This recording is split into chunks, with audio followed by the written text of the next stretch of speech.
Selamat pagi pemirsa. Komisi Pemberantasan Korupsi atau KPK telah menetapkan pejabat Badan Pemeriksa Keuangan atau BPK sebagai tersangka dalam kasus dugaan rasuah atau korupsi proyek pengadaan dan pemeliharaan jalur kereta pada proyek Direktorat Jenderal Perkeretaapian atau DJKA. Kasus ini semakin menambah daftar panjang oknum pejabat BPK yang tersangkut kasus korupsi. Ironisnya tersangka personel BPK ini diduga berupaya memanipulasi hasil audit terkait proyek DJKA dengan mengurangi bahkan menghilangkan temuan. Pemirsa, inilah editorial Media Indonesia di hari ini Senin 18 November 2024 dengan tema penggembosan anti rasuah bersama saya Leonard Samosir, dan Anda semua para pemirsa juga bisa ikut menyatakan pendapat Anda nanti dengan menelepon nomor telepon 021-583-99-100. Dan pemirsa, pagi ini telah hadir bersama saya anggota Dewan Redaksi Media Group Jaka Budi Santosa. Mas Jaka, selamat pagi. Selamat pagi. Sehat-sehat Mas? Alhamdulillah sehat. Ikut menggembosi pemberantasan korupsi atau masih tetap mau memberantas korupsi? Harus dong, memberantas korupsi dong. Karena beberapa teman yang melawan korupsi sudah mulai lelah katanya. Betul. Ya sudahlah, kita embrace saja, sudahlah kita ranggul saja. Kita ke editorial pemirsa, dan Mas Jaka pada pagi ini diberi judul atau pada hari ini diberi judul penggembosan anti rasuah. Saya hanya berpikir begini Mas Jaka, yang bisa digembosin itu kan ban yang masih berisi penuh, kalau kita ibaratkan itu ban. Memangnya sekarang anti korupsi di Indonesia masih seperti ban yang anginnya penuh?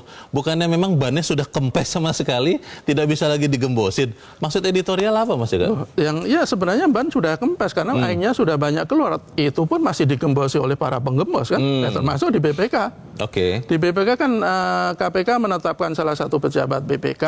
Kita belum tahu itu siapa, tetapi ini kan follow up dari penyidikan kasus dugaan korupsi di pengadaan dan pemeliharaan rel kereta api di Kementerian Perhubungan.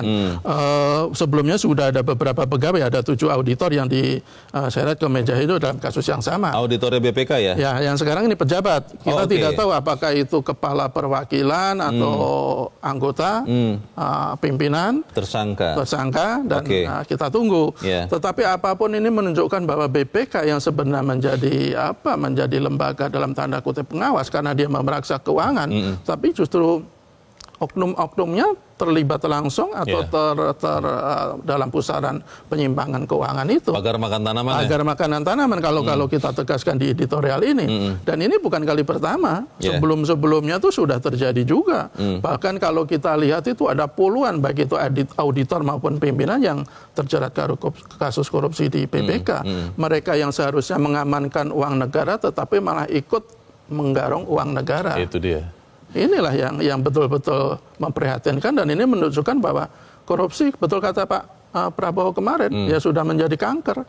Dan kanker sekali lagi harus ditindak secara luar biasa. Tidak boleh dengan pengobatan yang biasa-biasa saja. Masalahnya kan pengobatan luar biasa itu kalau secara legal formal yang sudah ada undang-undangnya adalah hukuman mati harusnya Mas Jaka. Ini kalau saya berpikir kan itu ada undang-undangnya, tinggal diterapkan, tinggal dituntutkan lalu dieksekusi, ketimbang misalnya berharap kepada jadinya undang-undang perampasan aset yang itu kelihatannya akan amat sangat sulit.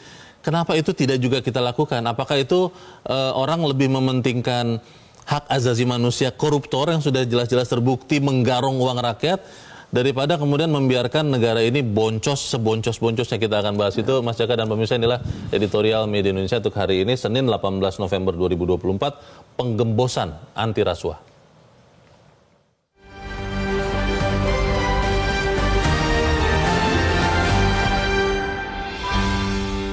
Penggembosan anti rasuah.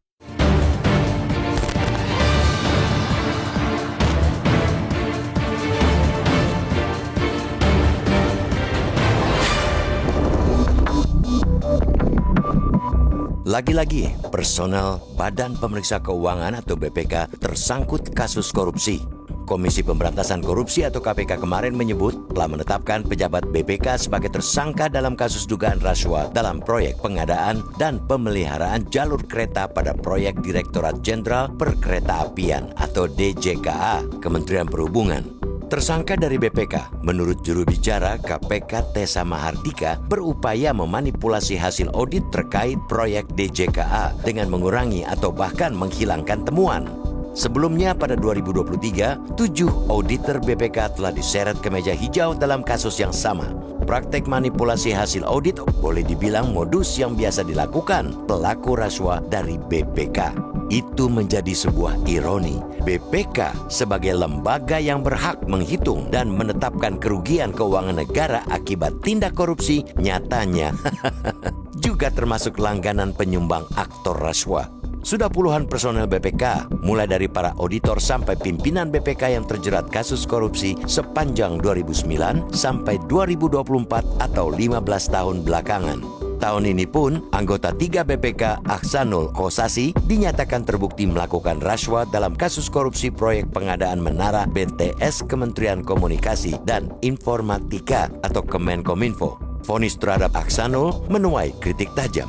Aksanul dinyatakan bersalah menerima suap senilai 40 miliar rupiah tetapi hanya diganjar 2,5 tahun penjara oleh Pengadilan Tindak Pidana Korupsi pada Pengadilan Negeri Jakarta Pusat. Putusan itu kemudian diperkuat oleh Pengadilan Tinggi DKI Jakarta lewat proses banding yang diajukan Jaksa Penuntut Umum. Hakim dalam pertimbangannya menyebut pengembalian uang 40 miliar rupiah sepenuhnya oleh Aksanul kepada negara menjadi hal yang meringankan. Padahal pengembalian uang itu dilakukan setelah kasus bergulir di Kejagung dan sudah melewati tenggat 30 hari masa pelaporan gratifikasi. Tahun ini pula, pada sidang kasus dugaan korupsi di Kementerian Pertanian, Mei lalu, saksi mengungkapkan ada permintaan uang suap sebesar 12 miliar rupiah oleh auditor BPK. Uang tersebut agar Kementan mendapatkan opini wajar tanpa pengecualian atau WTP untuk audit laporan keuangannya. Sayangnya sampai sekarang belum ada penetapan tersangka terhadap auditor BPK dalam kasus itu. Upaya pemberantasan korupsi jelas-jelas digembosi dari hulu ke hilir. BPK yang mestinya mengawasi dan memastikan pelaksanaan proyek sesuai dengan ketentuan malah mengutak-atik hasil audit agar tidak selaras menjadi selaras. Ulah para koruptor di BPK membuat deteksi dini korupsi lewat audit laporan keuangan sangat lemah. Selanjutnya, dalam penindakan, vonis-vonis ringan seperti yang didapat Aksanul gagal memberikan efek jera kepada para pelaku korupsi. Maka, pantas saja orang tidak takut melakukan korupsi. Kalau tidak terpergok, mereka bisa hidup bergelimang harta. Sebaliknya, kalau terpergok pun nggak masalah, hukumannya ringan. Publik lantas teringat pada kasus suap terhadap 3 hakim pengadilan negeri atau PN Surabaya yang memvonis bebas Ronald Tanur terdakwa kasus pembunuhan dan penganiayaan. Perkara suap itu melebar ke dugaan masih kuatnya permainan mafia dalam peradilan di tanah air dengan tertangkapnya mantan pejabat Mahkamah Agung atau MA Zarof Rikard. Ia terungkap sudah 10 tahun menjadi maklar kasus di MA. Tidak tertutup kemungkinan vonis-vonis ringan terhadap kasus-kasus korupsi juga mewarnai suap terhadap para hakim. Bukan hanya itu, dalam proses hukum mulai dari berstatus tersangka, pelaku korupsi juga mendapat keringanan. Kasus pungutan liar atau pungli di rumah tahanan KPK yang melibatkan puluhan pegawai KPK menunjukkan pelaku korupsi masih bisa hidup nyaman meski di balik jeruji besi. Walau ada pengungkapan kasus, belum ada kepastian bahwa penggembosan upaya pemberantasan korupsi sudah terhenti. KPK sendiri lewat Wakil Ketua Alexander Marwata menyebut, sekarang itu orang tidak takut lagi korupsi. Kita bisa berasumsi masih banyak pelaku korupsi di pemerintahan hingga peradilan yang belum terungkap bahkan terlindungi. Agaknya tidak mudah bagi Presiden Prabowo Subianto mewujudkan pernyataan tegasnya untuk tidak menoleransi korupsi. Kita perlu mengingatkan, bersih-bersih dari akar korupsi hanya akan efektif lewat pimpinan yang bersih dan tidak tebang pilih. Jangan biarkan pagar terus-terusan makan tanaman.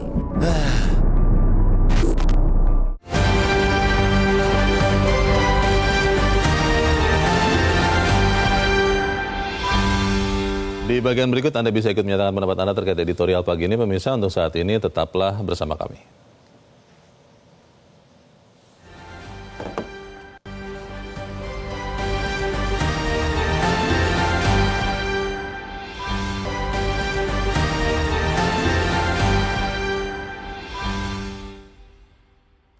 Terima kasih Anda masih bersama kami di Editorial Media Indonesia, dan sekarang kita akan bertanya dulu Mas Jaka sebelum kita lanjutkan diskusi kita. Kita saat ini sudah tersambung lewat saluran telepon dengan peneliti Indonesia Corruption Watch atau ICW, Tibiko Sabar. Kelihatannya masih belum terhubung, kita dialog dulu Mas Jaka. Ya. Kalau kita melihat yang terjadi terakhir, Kembali ya ke pernyataan saya tadi sebelum jeda, Mas Jaka. Orang kelihatannya memang tidak takut lagi korupsi. Bahkan di lembaga yang harusnya menjadi pengawas, pemeriksa seperti BPK, itu santai-santai saja. Jangan-jangan mereka sudah berhitung, saya korupsi sekian puluh M, lalu nanti saya dipenjara dapat sekian bulan atau tahun mungkin, dan saya masih punya uang itu, ya sudah, saya tahankan saja begitu. Itu kan artinya kan mereka tidak takut lagi. Memang hukuman-hukuman ini tidak menjerahkan. Kenapa sih kita tidak cobakan saja, Mas, hukuman mati begitu loh? Bagaimana, Mas Jaka? Iya, itu kan sebenarnya banyak juga kan kalau kita lihat dari komentar-komentar di media sosial. Itu banyak sekali yang menginginkan ada hukuman mati. Ya keinginan itu menurut saya wajar-wajar saja karena memang penindakan hukum di negara kita khususnya untuk kasus-kasus korupsi emang jauh dari optimal, sangat rendah. Kalau kita lihat dari data-data yang dilansir ICW misalnya, itu untuk rata-rata vonis, rata-rata tuntutan itu masih sangat rendah terhadap kasus-kasus korupsi. Jadi kalau ada kemudian yang meminta ada hukuman mati itu diterapkan, itu menurut saya sesuatu hal yang lumrah. Dan kita ingat sekali lagi, beberapa kali kita juga katakan di forum ini, kita secara hukum positif juga masih menganut adanya hukuman mati. Masih bisa kan? Iya, meskipun itu sekali lagi ada beberapa syarat yang memang berat. Jadi ini sebenarnya harusnya menjadi pemicu bagi negara untuk betul-betul mengubah sistem penindakan terhadap korupsi. Jangan seperti sekarang. Karena kalau seperti sekarang tadi Bung Leo katakan, ya tidak ada rasa takut kok bagi para calon-calon koruptor. Mereka betul-betul menerapkan sistem prinsip ekonomi. Betul. Untung ruginya seperti apa kalau dirasa masih menguntungkan, ya mereka akan lakukan. Meskipun resikonya di penjara ya. Meskipun resikonya di penjara, meskipun resikonya namanya rusak, kita sekali lagi hukuman penjara paling berapa? Belum nanti diskon-diskon hukuman. Belum nanti perlakuan di penjara khusus yang bisa dibeli secara khusus. Belum nanti meskipun namanya sementara rusak, tetapi kan rakyat kita juga mudah lupa. Buktinya cukup banyak kan mantan-mantan koruptor yang masih dipilih menjadi kepala daerah. Sampai jadi anggota DPR juga masih menjadi anggota DPR. Sudah masuk lagi. Jadi kalau model pemberantasan korupsi masih seperti sekarang, kok saya agak pesimistis ya akan negara kita tuh akan benar-benar bersih dari korupsi, termasuk di BPK sekarang. Kan logikanya begini, BPK itu ada itu untuk mencegah adanya korupsi. Jadi harus diperiksa penggunaan uang negara itu seperti apa, harus akuntabel, harus betul-betul sesuai dengan peruntukan, tidak boleh diselewengkan persen pun, tetapi kalau kemudian hasil audit itu bisa dimainkan dengan imbalan uang, ya sama saja. BPK itu para oknum-oknum BPK itu melegalkan korupsi, membiarkan korupsi, dan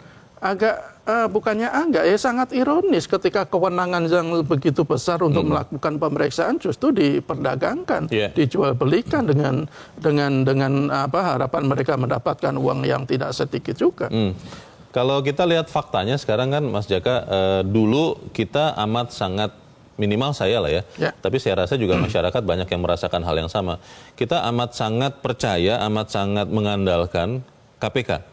Karena saya ingat betul Pak Eri Riana Harja Pamekas ya, saya pernah wawancara sekian puluh tahun yang lalu, Pak Eri itu mengatakan KPK ini harus dibantu oleh semuanya, Mas Leo, supaya kemudian yang Mas Leo tadi katakan, waktu itu saya mengatakan KPK adalah anak macan yang giginya masih kecil-kecil, menjadi kuat, menjadi besar, dan menjadi tajam. Itu pernah terjadi. Tapi kan faktanya sekarang, bahkan ketua KPK-nya saja pun statusnya kan tidak jelas sampai sekarang. Diduga korupsi, diduga gratifikasi. Lalu, apakah kita memang masih bisa berharap, Mas Jaka, bahwa bangsa ini memang masih benar-benar mau memberantas korupsi, atau jangan-jangan itu hanya di mulut saja, hanya bicara saja? Iya, katanya kan kita tidak boleh kehilangan harapan ya. Itu kan kata-kata bijak. Tetapi kalau negara itu masih bersikap seperti ini, kalau political will-nya dalam memberantas korupsi masih sekarang, kok sepertinya harapan itu bisa dikatakan tipis.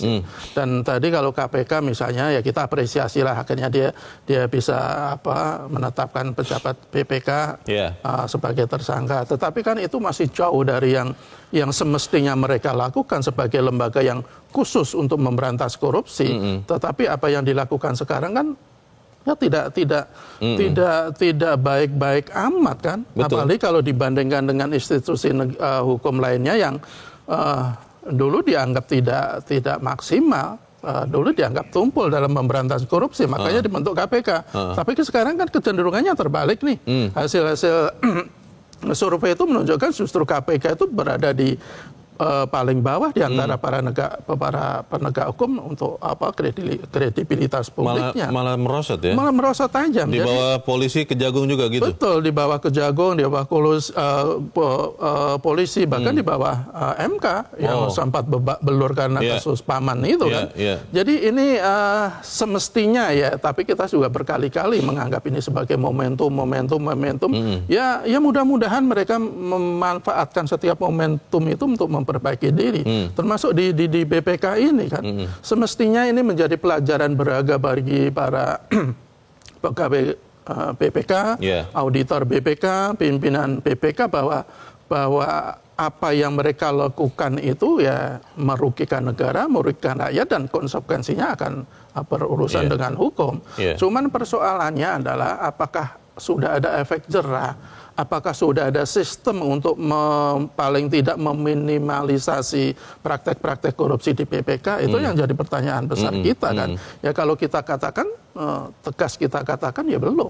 Karena ada beberapa hal yang saling terkait kenapa korupsi di BPK itu masih terjadi. Pertama misalnya karena memang proses seleksinya juga dipertanyakan. Kemudian status BPK sendiri juga masih dipersoalkan. Dia dianggap sebagai lembaga yang super body. Semuanya bisa mereka lakukan. Mereka adalah regulator dan eksekutor. Mereka tidak punya badan pengawas khusus. Jadi bisa sewenang-wenang, bisa diselewengkan secara leluasa oleh mereka-mereka yang punya niat jahat.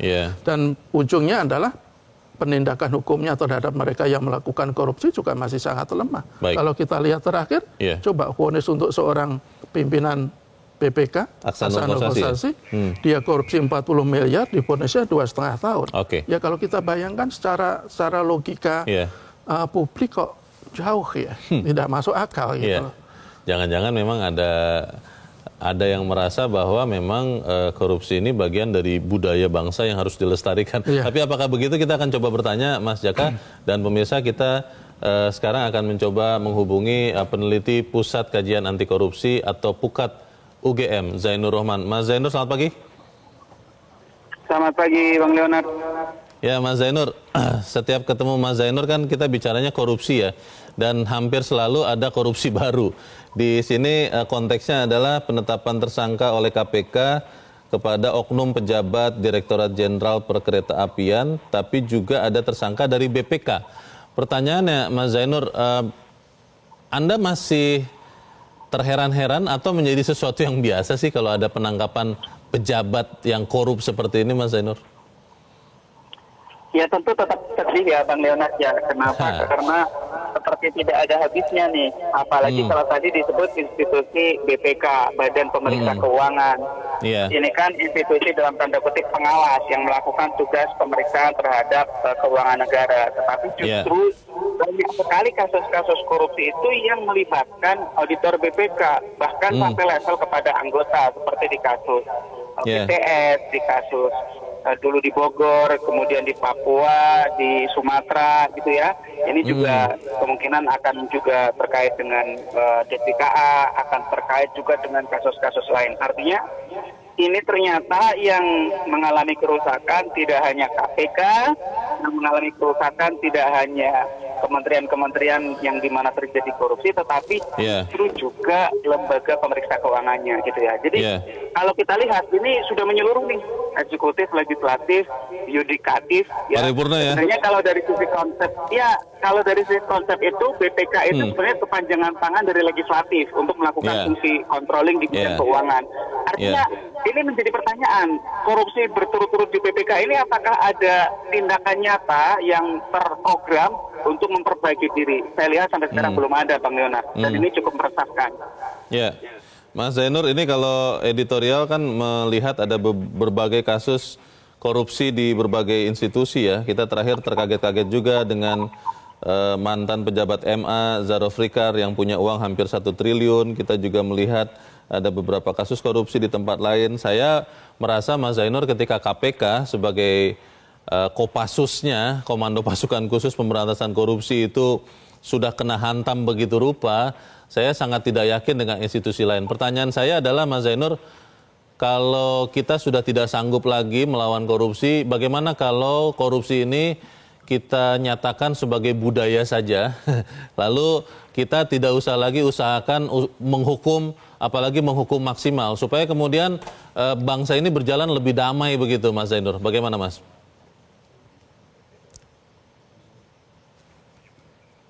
Halo?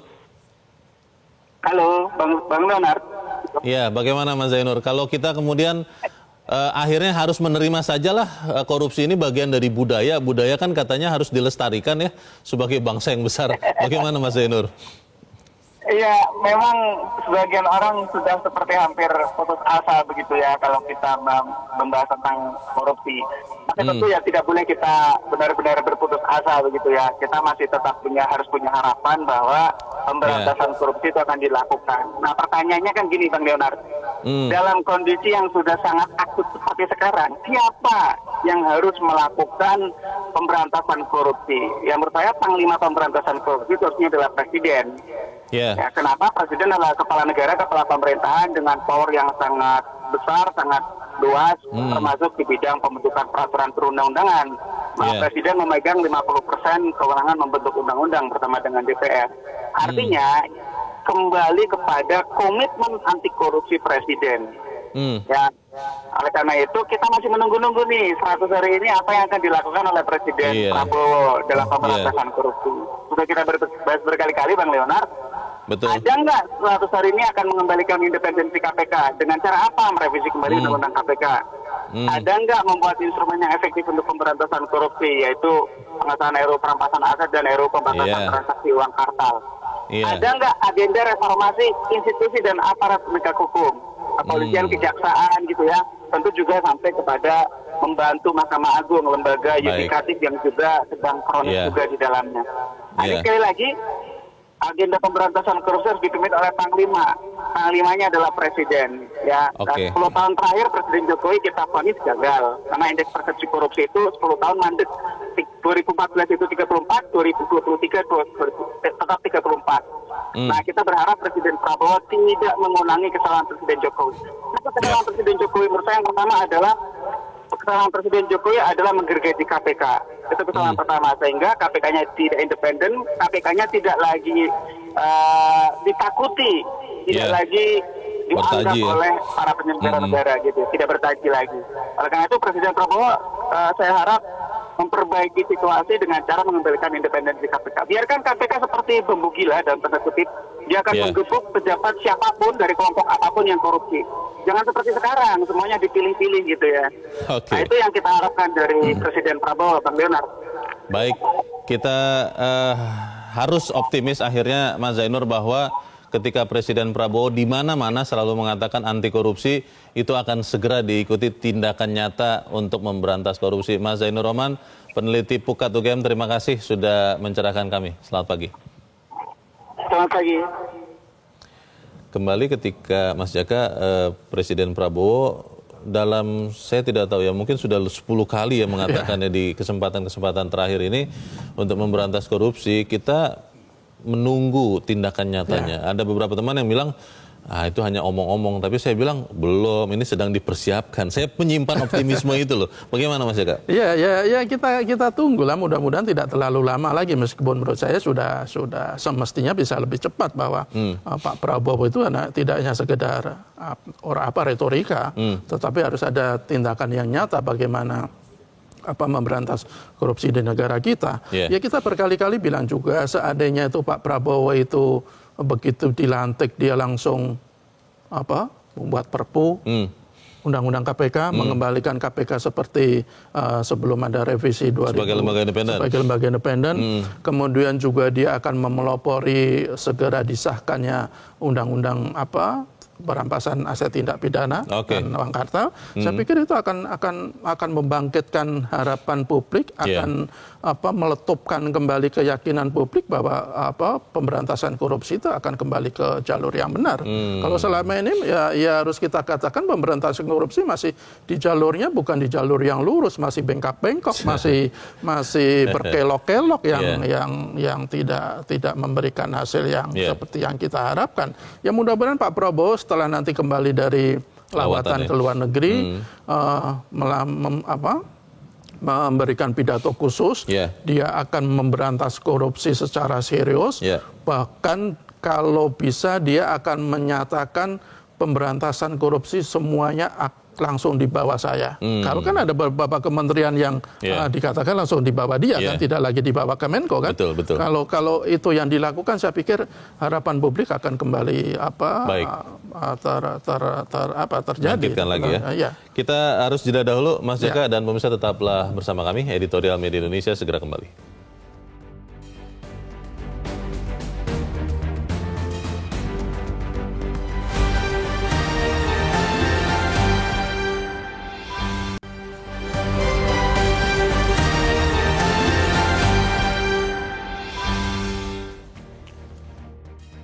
Indonesia mengajak Anda untuk mengakses fitur premium e-paper. Dengan sajian konten berbasis intelektual dan meneguhkan kebangsaan, Media Indonesia tampil dengan lebih dinamis melalui e-paper Media Indonesia yang dapat Anda akses kapan saja, di mana saja. Caranya mudah, download aplikasi Media Indonesia di Android atau ketik link e-paper.mediaindonesia.com atau bisa scan QR code pada layar kaca Anda. Klik tab e-paper di bagian samping layar tablet Anda, daftarkan data diri, serta pilih paket berlangganan e-paper Media Indonesia sesuai dengan kebutuhan Anda. Nikmati juga bonus spesial tambahan 4 halaman rubrik fokus setiap hari. Semua bisa Anda dapatkan hanya di e-paper Media Indonesia. Untuk informasi lebih lanjut, hubungi customer service di nomor 0811 1201 2018 atau kunjungi media sosial @mediaindonesia. Media Indonesia, referensi bangsa. Terima kasih Anda masih bersama kami pemirsa, dan sekarang waktunya kita, Mas Jaka, untuk mendengarkan juga pendapat dari pemirsa Metro TV. Pada saat ini kita sudah terhubung dengan pemirsa Metro TV di Cirebon, Jawa Barat. Ada Ibu Indra. Ibu Indra, selamat pagi.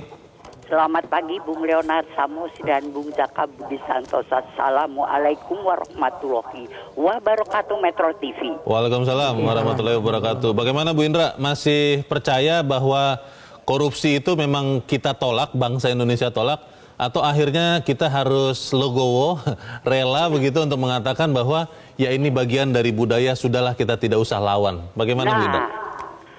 Itu Presiden Prabowo sendiri sudah mengatakan korupsi itu seperti kanker. Kanker, kita tahu penyakit kanker, sulit dinyatakan sembuh, tumbuh lagi, menyelinap di mana-mana, di kemo, di radiasi itu tetap sulit. Nah, sekarang kita korupsi ini memang bukan ini ya, suatu sistem, Bung Leo. Jadi harus ada reformasi besar-besaran ini. Karena selama ini persoalannya itu lemahnya penegakan hukum. Jadi hukum yang satu bisa meniadakan hukum yang lain. Itulah seperti kanker itu. Kita tunggu bagaimana Prabowo ini akan melakukan suatu tindakan yang bisa betul-betul memberantas kanker ini. Nah, karena selama ini aturan penanganan korupsi lengkap, aparat penegak hukumnya banyak, beragam. Nah, tapi itu sulitnya. Sekarang kita tunggu. Memang itu hanya satu-satunya reformasi besar-besaran untuk memberantas sel-sel kanker yang sudah menjelimet Bu Indra, ini.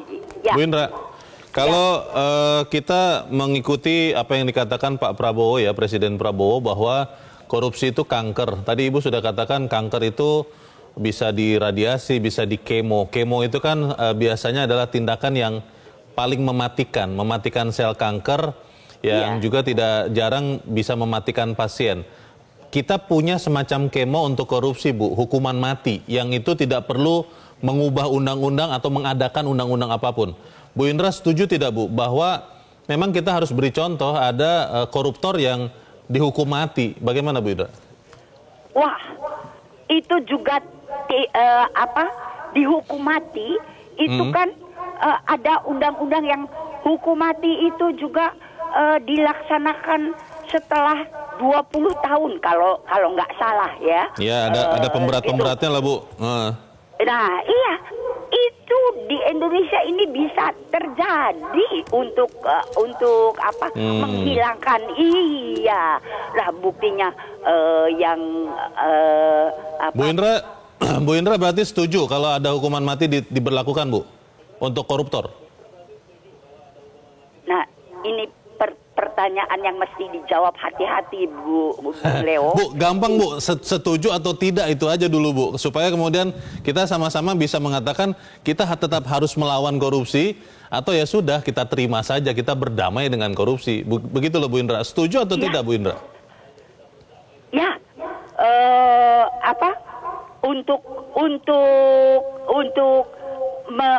kalau itu untuk memang satu-satunya jalan untuk melawan korupsi, saya setuju. Karena kemampuan saya berpikir juga terbatas ya, Bung Leo. Tapi kalau memang itu satu-satunya jalan, setuju. Terima kasih. Assalamualaikum warahmatullahi wabarakatuh. Waalaikumsalam warahmatullahi wabarakatuh. Terima kasih Bu Indra dari Cirebon, Jawa Barat untuk pendapat Anda. Selamat pagi. Di belakang Bu Indra ada pemirsa Metro TV di Solo atau Surakarta, Jawa Tengah. Ada Pak Adi. Pak Adi, selamat pagi. Ya, selamat pagi, Pak. Selamat pagi, Pak Adi. Bagaimana, Pak, pendapat Anda, Pak? Ini kita masih mau melawan korupsi atau sebenarnya kita hanya ngomong-ngomong aja nih? Silakan, Pak Adi, pendapat Anda. Ya, hanya jadi omong-omong ya, Pak, selama ini ya, Pak, 10 tahun ya, Pak, ya, gitu ya. Bagaimana, Pak? Silakan. Jadi, gini, Pak. Yang pertama, kuncinya KPK ini diposisikan yang benar dulu. Selama KPK posisinya tidak benar, sampai kiamat pun nggak bakal terjadi itu, Pak. Pemberantasan korupsi gitu. Nah, posisi yang benar di mana? KPK harus menjadi lembaga yang paling tinggi dari lembaga apapun, dari institusi apapun, di bawah presiden. Harus itu, bukan kepolisian, bukan lembaga yang lain atau apa yang di bawah presiden, tapi KPK. Karena kalau nggak gitu, KPK mau kemana-mana susah. Dia akan susah, akan merasa dia lemah. Apalagi di era 10 tahun kemarin itu, KPK sangat-sangat lemah sekali. Dia seperti lembaga cacingan, maaf saya katakan gitu loh. Nah, itu. Jadi harus ditaruh di bawah presiden. Itu yang pertama kuncinya. Lembaga yang lain turunkan di bawah KPK semua. Jadi KPK bisa nabrak apapun, meskipun ada lembaga lain yang juga menangani korupsi, seperti polisi menangani korupsi, kejaksaan menangani korupsi juga. Tapi kewenangan kepolisian dan kejaksaan harus dan wajib kalah dengan KPK. Harus. Kalau enggak, KPK nggak akan bisa nabrak mereka. Harus itu. Dan harus di bawah presiden, langsung di Pak Prabowo. Itu yang pertama kuncinya. Kunci yang kedua adalah perekrutan KPK nih, perekrutan anggota KPK. Ini harus benar orang-orang independen pilihan presiden. Bukan misalnya, maaf nih, dari institusi apa? Saya sebut saja, dari institusi kepolisian masuk KPK, dari institusi kejaksaan masuk KPK. Nanti akan ada benturan kepentingan, dan contoh lagi misalnya kenal, wah itu teman saya, itu sahabat saya, itu satu rating, itu apa segala macam. Nah, dia akan ada rasa pekewo kalau orang Jawa bilang. KPK harus berisi orang-orang yang independen, bukan pensiunan institusi apapun, bukan dia dari institusi apapun yang kemudian dinonaktifkan pindah ke situ, tidak, harus independen. Indonesia ini kaya orang-orang pintar, kaya orang-orang baik, tapi mereka belum tersentuh oleh pemerintahan. Entah belum tersentuh atau memang tidak disentuh ini. Jadi kuncinya itu aja, Pak. Kesimpulannya yang pertama, letakkan KPK sebagai lembaga yang tertinggi atau institusi tertinggi kalau perlu di bawah presiden langsung. Yang pertama, yang kedua, waspadai perekrutan KPK. Itu harus orang-orang yang independen. Itu kalau pengen Indonesia lebih baik. Dan saya yakin Pak Prabowo bisa. Kira-kira gitu Pak Leo. Terima kasih. Terima kasih Pak Adi di Solo, Jawa Tengah. Selamat pagi Pak. Di belakang Pak Adi ada pemirsa Metro TV di Sidoarjo, Jawa Timur. Ada Pak Munir. Pak Munir, selamat pagi. Selamat pagi Mas. Selamat pagi Pak Munir. Silakan Pak, pendapat Anda Pak. Kita masih mau melawan korupsi atau tidak menurut Anda? Silakan Pak Munir. Wajib Pak, koruptor dipateni itu wajib. Dipateni itu maksudnya dihukum mati ya Pak ya? Dihukum mati Pak. Saya ini pengiat korupsi bergabung dalam GMBK. Setuju Pak. Setuju ya? Setuju. Tapi kan masalahnya banyak Pak Munir yang mengatakan kalau hukuman mati itu melanggar hak asasi manusia, termasuk koruptor itu pun walaupun dia sudah terbukti korupsi, nyata-nyata terbukti dan berat, dia kan manusia juga. Hak hidupnya itu bukan dimiliki oleh manusia tapi Tuhan. Bagaimana tuh Pak Munir? Sudah Pak, nggak usah banyak cincong tentang hal itu. Sudah banyak alasan tentang hal itu Pak, ya kan? Selama ini yang menghambat hukuman mati ya ngomong-ngomong seperti itu Pak. Karena apa? Koruptor itu tidak merampas haknya rakyat Indonesia Pak. Nah Indonesia Pak, dia sudah tidak punya hak hidup lagi Pak. Sudah tidak punya ya. Dengan demikian,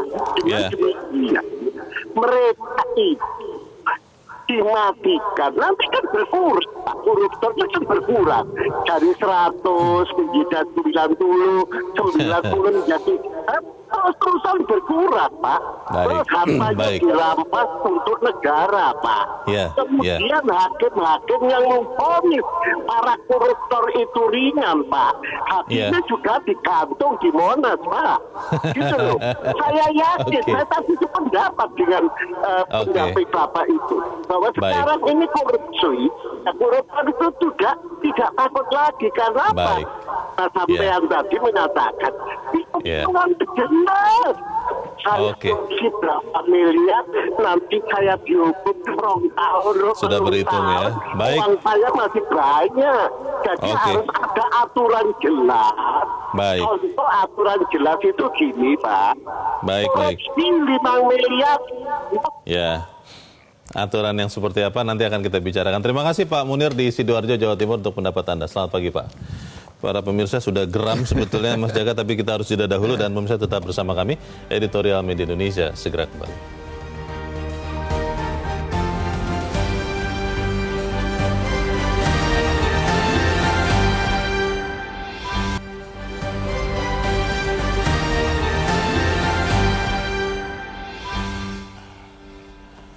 Terima kasih Anda masih bersama kami dan kita ada di bagian akhir dari diskusi pagi ini.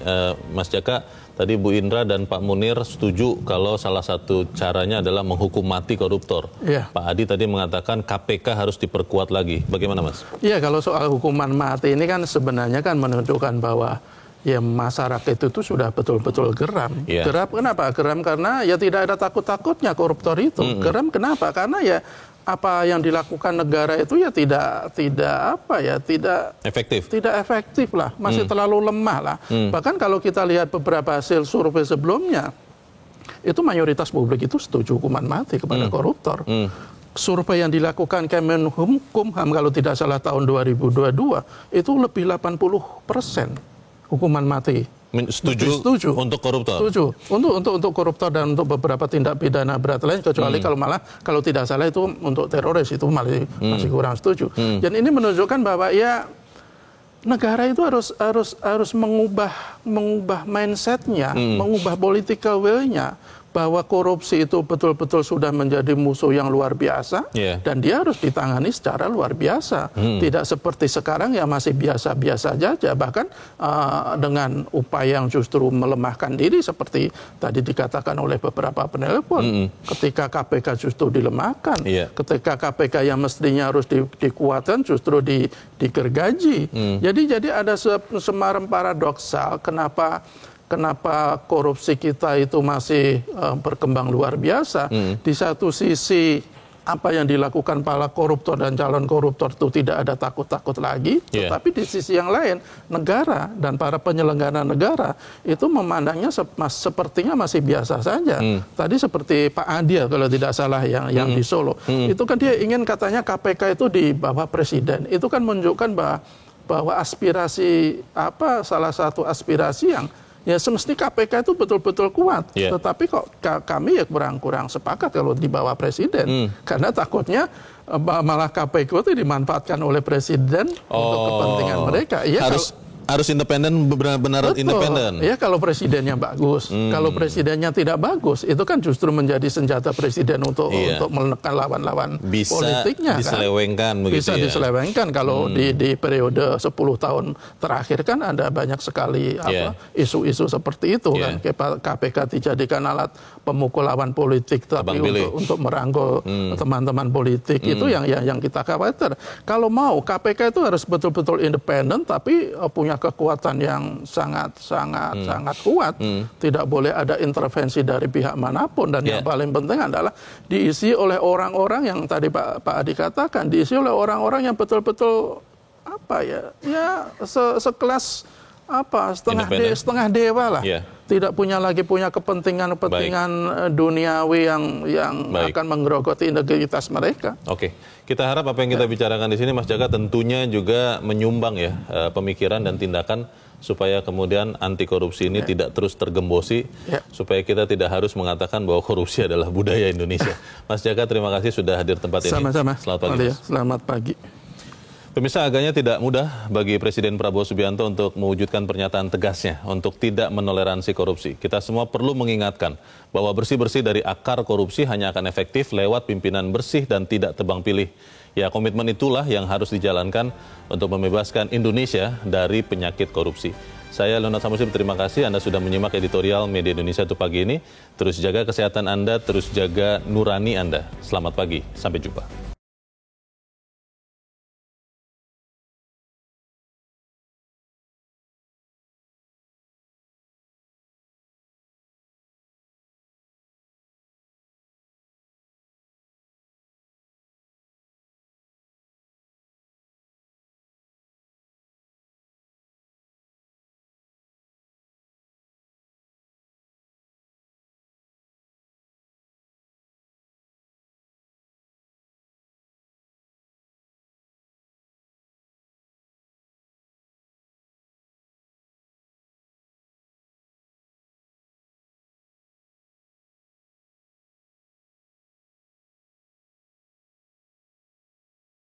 Jelajahi cara baru mendapatkan informasi. Download Metro TV Extend sekarang.